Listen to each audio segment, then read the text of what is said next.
Okay, so welcome back to another video. It's been a good few days, been about a week actually, because not much has gone on until this weekend, and I would have made a video yesterday or the day before that, but the weather was painful. It still is. I've got a towel with me. I'm sweating. I'm just sweating sitting here. So it's a bit of a nightmare at the moment. Where I live in particular, water pressure's gone all over the place because of the weather being nearly. Well, I was in the car yesterday. It felt like a sauna. It was nearly 40 degrees. I think the thing read 41 degrees. So I could have made a video, but it would have not been the most professional looking thing in the world. I would have been sweating. Probably would have had to have a top off, barely anything on because it was that hot. Would have had a fan in here, you wouldn't have been able to hear me. But now we're the day after the two days of death, I suppose you could call them, and it's a bit cooler today, so I thought I'd make the video recapping the weekend. Nothing really happened during the week, to be quite honest. And yeah, I'm going to be really talking about the games we had over the weekend. The one during the week that we had. I believe the one against Brisbane was just before the weekend. I'll get on to that, but hopefully the weather hasn't been as bad as it is here for me, for you at home. I hope not, because it's been awful here, but we're back here, and we're going to be talking about the thing that I hope we all loved. If you're watching the video, I'm sure you definitely do, and that's Leeds. But I'm going to start off with, I mentioned the Blackpool game in the last video, I believe, so I'm going to be talking about kind of the first thing that happened. Oh, and yes, Rafinha was agreed. He's gone to Barcelona now. The deal is all done. He's even played a friendly in the Barcelona shirt against Inter Miami yesterday, I believe it was. So he's played a game already in this shirt. It's good and bad to see. It's sad to see him play for another team, but it's nice to see the back of him, to be honest. Because after a while, it was dragging on a bit too much. It was getting too out of hand. He needed to go. Bring in the money. Bring in that striker, bring in the left back we need, because it's a bit of a blessing in disguise. Firpo's got injured, to be honest. We needed the left back. He's not a first choice left back in the Premier League, especially with some of the wingers in this league. You think about players like Son, Salah, players like this, like Mahrez. Yeah, the list goes on. There's a lot of good wingers in this league, and you need a good left back. You need good fullbacks in general, not only defending but going forward as well. That's just how things are. I mean, Firpo. With a player that's not as good defensively, maybe a bit like a Trent Alexander-Arnold, you get a lot out of him going forward. He's a bit suspect defensively. He was bad at defending, and going forward he was mediocre at best, let's be honest. He scored one goal in a friendly. It was a header. That was against Blackpool. And he got an assist, I suppose, but I can't even remember what the assist was. But anyway, that game against Brisbane, we're going to get onto that. So, the game against Brisbane was, I believe we put out a decently strong team. We had, I think Christensen started, Rasmus. Rocker started as well, I think. I think we went with Joffy up front. I'm not sure if we had any other new players in there. I don't think Aronson or Adams were in there straight away. Neither was Sinistera. So they were the two that started the game. I think all three of the ones that I did mention did get an opportunity to play in the game, but the two that started were Rasmus and Rocker. So it was an alright game. The first half I saw, I didn't really watch much of it, to be totally honest, because I kind of got confused with the times. Being really honest, I was looking at the time and I thought, this is at 10 o'clock at night, because it's on in Australia, isn't it? And it wasn't at 10 o'clock at night, it was 10 o'clock in the morning. I missed it, so I watched the highlights. But based on what I saw, we controlled most of the first half. We had the majority of opportunities, and we kind of controlled the tempo of the game. Even in the second half, we had opportunities, more so the first half I'm going to be talking about though. Obviously scored the 2 goals. Dan James's goal was a nice goal. It was a ball that came back to Forster, who's played out wide, and he had no one on him, so he just struck it. And good finishing off the post. You can't really say that, so decent finish. That was a nice goal to start off the game. And then the second goal, which was something I didn't know that Joffrey had in his locker, a big towering header over the fullback, I believe, of Brisbane. Dan James stood it up to the back post, and he came towering in on that defender and whacked that one home. He weren't saving that goalkeeper. That was 2-0. I believe it was 2-0. And then obviously we couldn't end the half without them scoring, could we? They were always a bit of a threat in the transition, it seemed. I think that needs kind of filing down a bit. We still need to perfect that, but the system looks like it's more defined. It looks like it's working a lot better. It looks like he's been able to integrate it. Obviously, some of the players that he's brought in already know the system, so he's already got it with some of the players. But this particular game looked a bit better from us. Rocco played a brilliant ball that game. He looks like a real player. He could be a really good player, Rocco, although he might get a lot of yellow cards, I've noticed. Him and Tyler Adams look like they could be trigger happy with the yellow cards this season. But he played one really nice ball to Dan James out on the right, which kind of Calvin Phillips-esque, that pass, if you know what I mean. We're used to seeing that, and we haven't lost it, I suppose, in that case, but we're used to seeing Calvin Phillips playing them past, aren't we?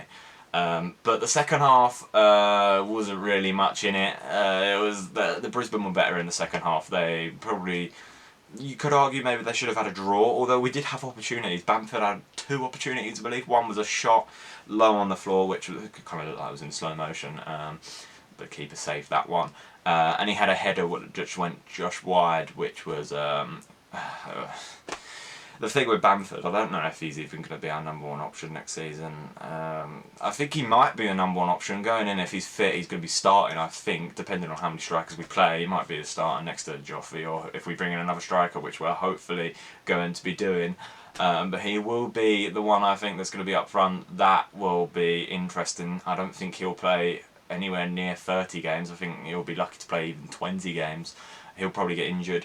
Joffrey will probably have to go up front next to whoever this other striker we're bringing in is, unless we're thinking of playing one up front and this other guy's going to come in and be our main striker. You'd hope so, if he's going to be a guy that we pay a lot for, but I'd like to see maybe a 2 up front. But it's nice to see us be able to change our formation, because it can be, our formation, the 4-2-2, can be a bit deceptive to wide wingers. It could be very easily, if you're a wide team, basically, you can easily hurt our team playing 4-2-2.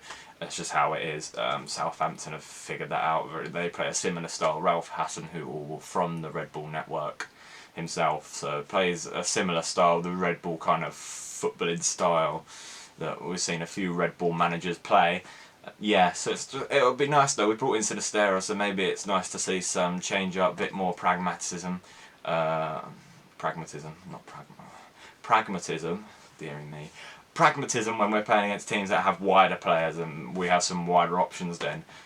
But Jack Harrison may be going, so keep an eye on that one. I don't really know what's going on that one. I think he was asked it a few days ago and he said we'll see, so I hope he stays, because I think he's a player that we're going to need. He's been on par with Rafinha's goal contributions in the last 2 seasons. So with that many, he's an important player and he gets a decent amount of assists. He's a bit hot and cold. He could do a lot better in some games, but with that many goals, a lot to cover for. And I don't think we're going to be bringing in another winger option. So hopefully he will stay. I think we're going to need him to stay personally. But anyway.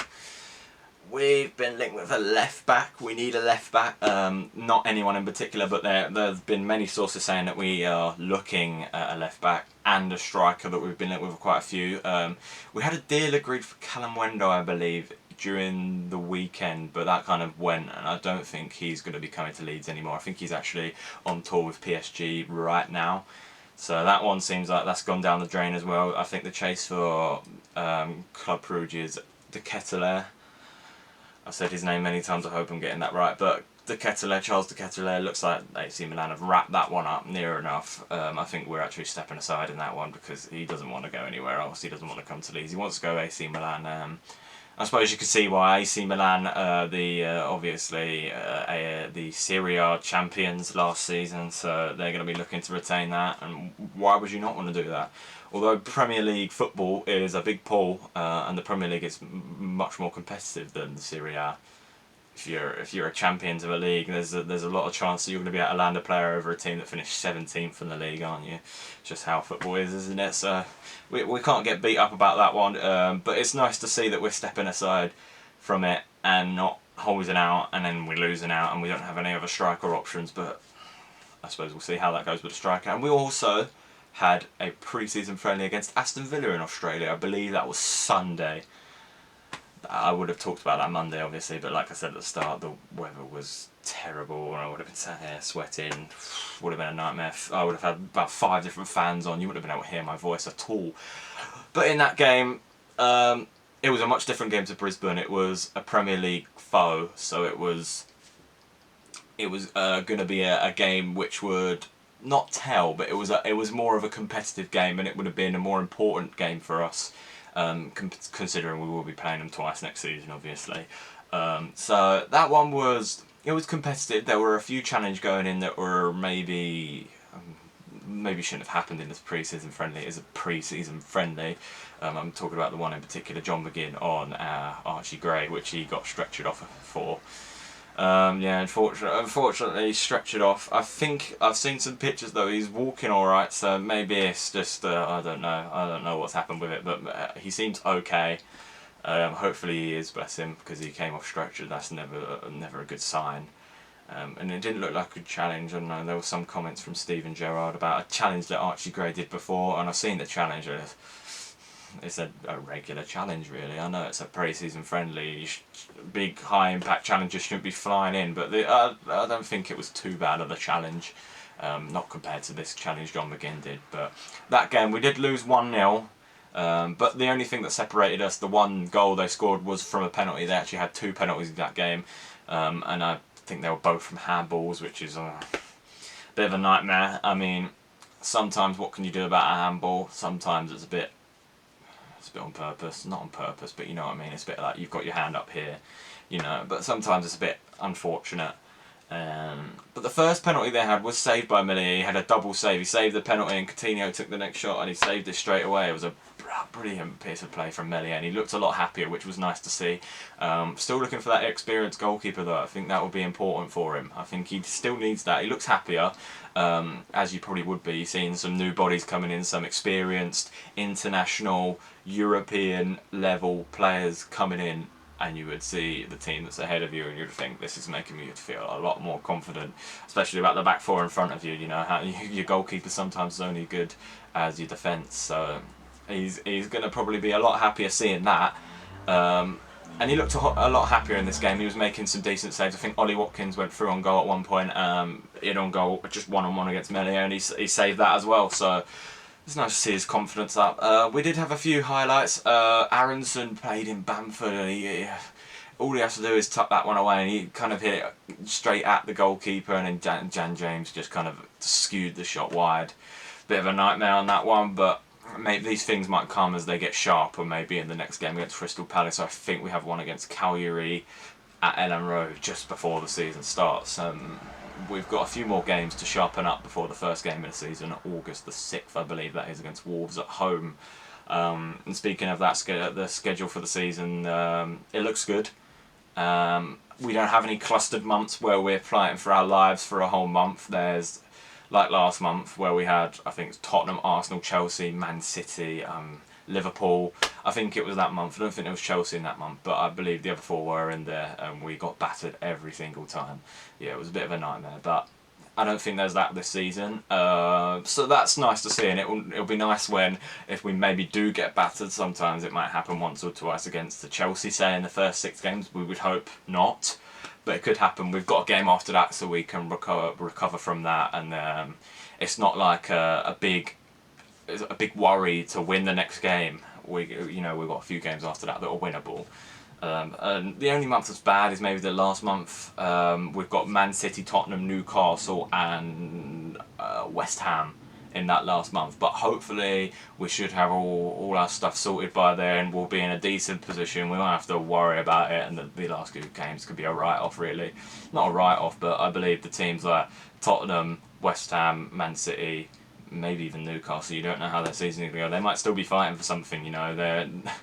They're going to be at the top of the table for sure. Although Man City, they might run away with the league this year.